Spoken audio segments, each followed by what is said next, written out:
you are studying this course, that means you already realize that just recognizing the notes in the score and finding them on the keyboard type of sight reading is not gonna work on advanced level. Somehow this method creates separation in reading the notes, like you're reading one note at a time and there is no fluency, and you're constantly stumbling after each note, and that creates very uncomfortable, very awkward and rigid sensations in your hands muscles when you play. And you have probably heard this advice about sight reading: read ahead and read in chunks, like you are reading the entire word instead of reading the word by letters or syllables. And even though you probably understood the meaning of that, you are missing the very feeling of it, the right sensations in your muscles and in your mind to start reading ahead. And the reason of it is that no one ever told you that without hearing music in your head, it's impossible to read music ahead. So only ability to read music in your mind can advance you to the next level of sight reading. You have to have it.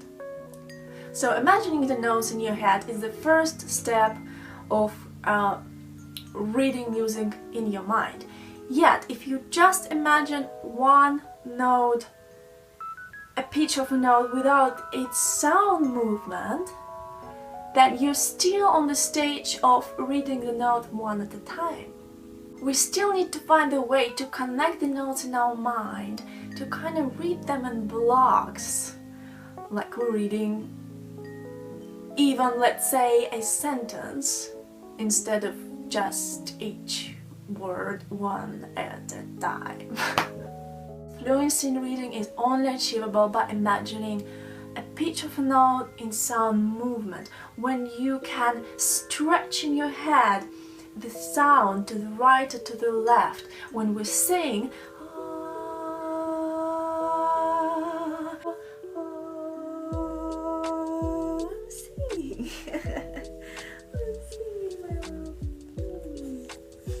and we can kind of feel the movement of vibrations that flow to the right or to the left. That's what I mean. And this way you start connecting the notes in your mind, and you will have fluency in your playing. Everything will sound and be played very smoothly.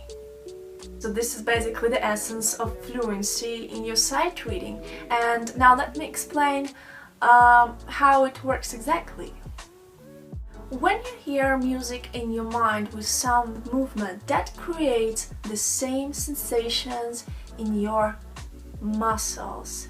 Meaning that when you imagine sounds with sound movement, your hands, in a way, pre-feel where to go. That's the key. When I imagine a movement to the right, my hand would feel the same. And I would often notice that when I imagine the score, my hand would start kind of unintentionally moving a little bit, the same way I imagine the notes. So my imagination would naturally trigger my hand sensations. So when I imagine notes connected with sound movement, that affects my playing, so my playing becomes fluent. And everything actually when you play becomes so comfortable and so easy to play, like everything is written under your hand. Your hand and fingers simply know where to go. And because sound imagination directly affects muscle sensations, it's also very important to choose the right color, timbre, that you wanna, in a way, color the pitch of a note in your imagination.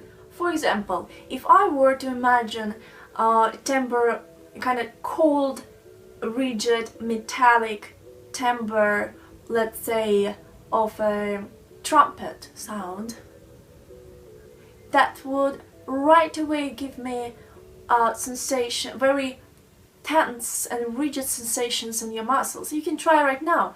Recall the sound of trombone or trumpet. Oh, this very straight metallic sound that right away gives my muscles a very rigid feeling. And that very sensation would prevent me from fluency in playing. That's why choosing the warm, soft, well-resonated sound is so crucial when choosing the timbre.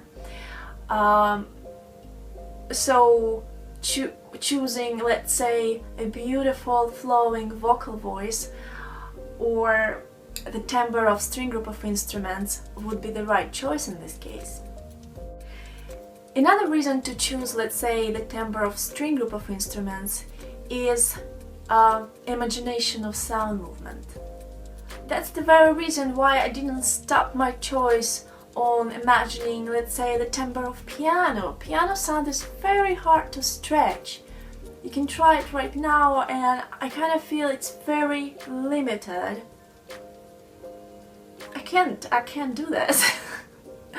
Versus timbre of violins or cellos, where we can easily even visualize the movement of a bow and a hand right and left that ultimately helps us to imagine sound movement much easier. Now eventually when you're gonna mentally read the score, you don't have to imagine a timbre of string group of instruments. You can just imagine a pitch of a note. It's some sort of combination of, if I try to describe, combination of light, sensations of your own singing, muscle sensations and sound movement. And I think we'll talk about this in more details in the next lesson.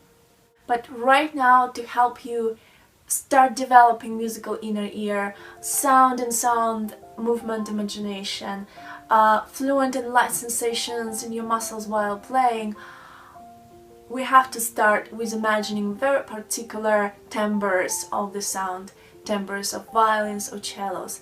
That will help us to establish, kind of in a way, upload the sounds to our mind that later we're gonna use to arrange the music that we see in the score.